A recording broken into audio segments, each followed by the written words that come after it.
ఈరోజు వీడియోలో ఈ designer hands cutting and stitching చూపిస్తున్నానండి. సింపుల్గా ఎప్పుడు నార్మల్ హ్యాండ్స్ వేసుకొని బోర్ కొట్టిన వాళ్ళకి ఇలాగా ఈజీగా designer hands cutting and stitching చూపిస్తున్నాను. సో ఇది వచ్చేసి కట్ పీస్ శారీ అండి, ప్లెయిన్ శారీ 180-200 సంథింగ్లో మనకి ఫుల్ ఫ్లేర్ అంబ్రెల్లా ఫ్రాక్ వచ్చిందనమాట.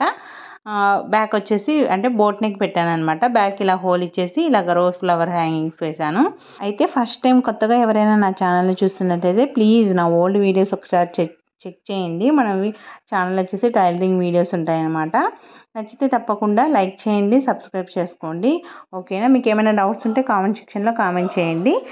లేట్ చేయకుండా వీడియోకి వెళ్ళిపోతాం. ఇది వచ్చేసి అంబ్రెల్లా మోడల్ కట్ చేసి ఉంటాం కదా, మీకు జార్జెట్ క్లాత్లో ఇంకొక డిజైనర్ హ్యాండ్స్ చూపిస్తానండి సింపుల్గా. సో ఇప్పుడు వచ్చేసి మనం నార్మల్ హ్యాండ్స్ ఎలా కట్ చేసుకుంటామో అలాగే కట్ చేసుకోవాలి. మనం అంబ్రెల్లా ఫ్రాక్ కట్ చేసి ఉంటాం కదా, ఈ క్లాత్ను మనమే ఫోల్డింగ్ చేసిన తర్వాత మిడిల్ పాయింట్ వస్తుంది కదా, ఆ మిడిల్ పాయింట్లో వచ్చేసి మనం ఎల్ షేప్లో మనం మార్కింగ్ వేసుకోవాలన్నమాట. ఇప్పుడు సో చూపిస్తాను చూడండి. సెంటర్కి క్లాత్ మనకు ఒక చిన్న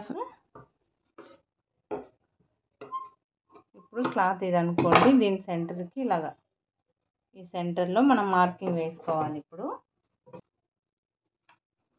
ఇక్కడ 3 ఇంచెస్ విడ్త్తో మనం ఇలాగ మార్కింగ్ వేసుకోవాలి. చూడండి, స్ట్రైట్గా 3 ఇంచెస్ ఇలా మార్క్ చేసుకోవాలి. ఎల్ షేప్లో డౌన్కి పైకి అనమాట. ఇక్కడ పైకి ఒక 3 ఇంచెస్ ఇలా మార్క్ చేసుకోవాలి. అలాగే సేమ్ ఇక్కడ డౌన్ కూడా ఇలాగే మార్కింగ్ వేసుకోవాలి. ఇది మనకి జరిగే క్లాత్ కాబట్టి ఇలా వేసుకున్న తర్వాత ఇప్పుడు మనము ఎక్కడైతే మార్కింగ్ వేసింటామో ఆ మూడింటిని కలిపి స్టిచ్ చేయాలి. సో అది ఎలాగో చూపిస్తాను చూడండి.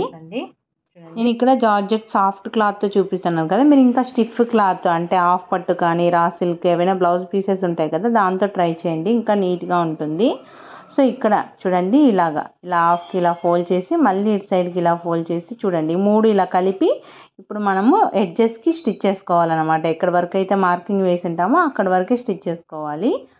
చూడండి, చివరికి స్టిచ్ చేసుకున్న తర్వాత చూడండి ఇలా కనిపిస్తుంది. ఇప్పుడు మనం బయటికి ఇలా తీసామంటే ఇలాగ బౌలాగా కనిపిస్తుంది అనమాట. దాన్ని ఉల్టా ఒకటి ఆపోజిట్ మనం ఇలాగ ఫోల్డ్ చేసుకోవాలి. ఎక్కువ చాక్లెట్ లాగా చూడండి ఇలాగా, అప్పుడు మనం బౌలాగా వస్తుంది. ఇప్పుడు మనకి హ్యాండ్స్ వచ్చేసి క్రాస్గానే వస్తాయి అనమాట. ఇప్పుడు మనం ఏం లేదండి, మెయిన్ లైనింగ్ క్లాత్ని పెట్టేసి పిన్స్ పెట్టుకొని స్టిచ్ చేసుకోవాలి. చూడండి అది ఎలా పెడతాననేది. మీకు వీడియో ఎక్కడ స్కిప్ చేయకుండా చూస్తే ప్రతి పాయింట్ అర్థమవుతుంది అనమాట. చూడండి ఇలాగా క్లాత్ని ఫస్ట్ మనకి స్టిచ్చింగ్ చేసుకుని చిన్నగా వస్తుంది అనమాట. స్టిచ్చింగ్ చేసుకున్న తర్వాత డైరెక్ట్ క్లాత్ వేస్తే మనం ఇక్కడ ఎగ్జాక్ట్గా ఇక్కడ లాస్ట్ సైడ్కి వచ్చేసి కొద్దిగా ఎక్కువ ఫోల్డ్ చేయాలన్నమాట. ఆపోజిట్ చూసారా, ఫస్ట్ వచ్చేసి ఇటు సైడ్ లెఫ్ట్ వచ్చేసి కిందికి ఫోల్డ్ చేశాను, అటు సైడ్ వచ్చేసి పైకి ఫోల్డ్ చేశాను అనమాట. మనం అలా ఆపోజిట్ వేసామంటే చాక్లెట్ లాగా అంటే బౌ లాగా నీట్గా బాగా లుక్ అనేది కనిపిస్తుంది అనమాట. ఇప్పుడు మనం ఇలాగ సెంటర్కి అంటే రివర్స్ పెట్టాలి, నేను చూపిస్తున్నాను. సెంటర్కి ఇలాగా లైనింగ్ పెట్టేసుకొని మనం ఫస్ట్ ఇప్పుడు ఇవి కదలకుండా పిన్స్ పెట్టుకొని ఒక స్టిచ్ వేసుకోవాలి కదలకుండా, లేదా డైరెక్ట్ ఇలా పిన్స్ పెట్టుకొని నేను రివర్స్ చేస్తాను చూడండి. సరే చూడండి, ఇలా పిన్స్ పెట్టాను, మనకి ఇక్కడ స్ట్రెచ్ అవుతుంది క్లాత్. దీన్ని పిన్నులు ఇలా పెట్టుకున్నాం. దీన్ని ఇప్పుడు మనం రివర్స్ ఉల్టా చేసేసి అంటే బ్యాక్ సైడ్ స్టిచ్చింగ్ వేసింటాం కదా ఇందాక, దాని మీద దగ్గరికి సెంటర్కి వచ్చేటట్టు చూసుకొని ఇప్పుడు హ్యాండ్స్ పెట్టాలన్నమాట. మనం మిడిల్ పాయింట్ వచ్చేటట్టు చూసుకొని ఇప్పుడు హ్యాండ్స్ పెట్టి పిన్స్ పెట్టాలి. ఫస్ట్ కదలకోకుండా దీనికి ఖచ్చితంగా పిన్స్ పెట్టాలండి, లేదంటే మనం స్టిచ్ చేయలేము. ఎందుకంటే ఇది క్రాస్గా వచ్చిందనమాట. మనం బౌ స్టిచ్ చేసిన తర్వాత క్రాస్ క్లాత్ అవుతుంది, ఇది స్ట్రైట్గా ఉండదు అనమాట. సో అందుకని ఇలా పిన్స్ అన్నీ ఇలా పెట్టుకొని మనం ఇప్పుడు స్టిచ్ చేసుకోవాలి. మీకు అర్థమైందని అనుకుంటున్నాను. ఏమైనా అర్థం కాకుంటే ఇంకొకసారి చూడండి, అర్థమవుతుంది. చాలా ఈజీనే అండి ఇది. సో ఇలాగ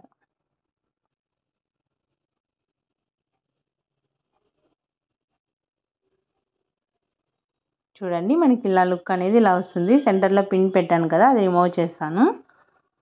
సో ఇలా తీసిన తర్వాత ఇక్కడ సెంటర్లో కూడా మనకి క్లాత్ కదలకుండా మిడిల్లో ఒక పాయింట్ స్టిచ్ చేసుకోండి. ఇది జార్జెట్ క్లాత్ కాబట్టి నేను చెప్పాను కదా, మామూలు హాఫ్ పట్టు కానీ రా సిల్క్ అలాంటివి అయితే అవసరం లేదు. మనకి బాగుంటాయండి నీట్గా. ఎప్పుడు ప్లెయిన్ క్లాత్ లేకుండా ముద్దుగా పిల్లలకు కుట్టినా కానీ నీట్గా ఉంటాయి ఇలా డిజైనర్ హ్యాండ్స్ ఇలాగా.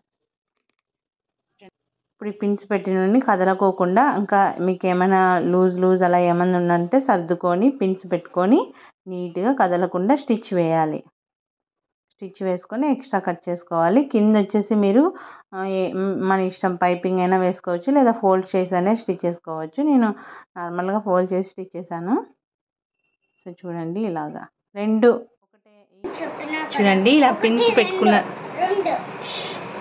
చూడండి ఇలా పిన్స్ పెట్టుకున్న తర్వాత మనం ఇలాగా స్టిచ్ వేసేసుకోవాలి. తర్వాత ఇక్కడ సెంటర్లో వచ్చేసి మనకి చెప్పాను కదా, మనకి పట్టు క్లాతులు కానీ కొద్దిగా స్టిఫ్గా ఉండే కాటన్ క్లాతులకి అయితే అవసరం లేదు ఏమీ.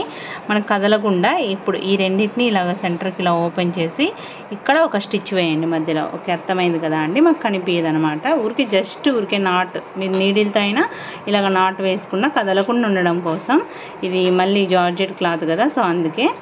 సో ఇంకొకటి చూడండి, ఇంకొక స్టిచ్ చేసిన తర్వాత ఇలా ఉంటాయి అన్నమాట హ్యాండ్స్. ఎప్పుడు నార్మల్గా కాకుండా ఇలాగ డిఫరెంట్గా.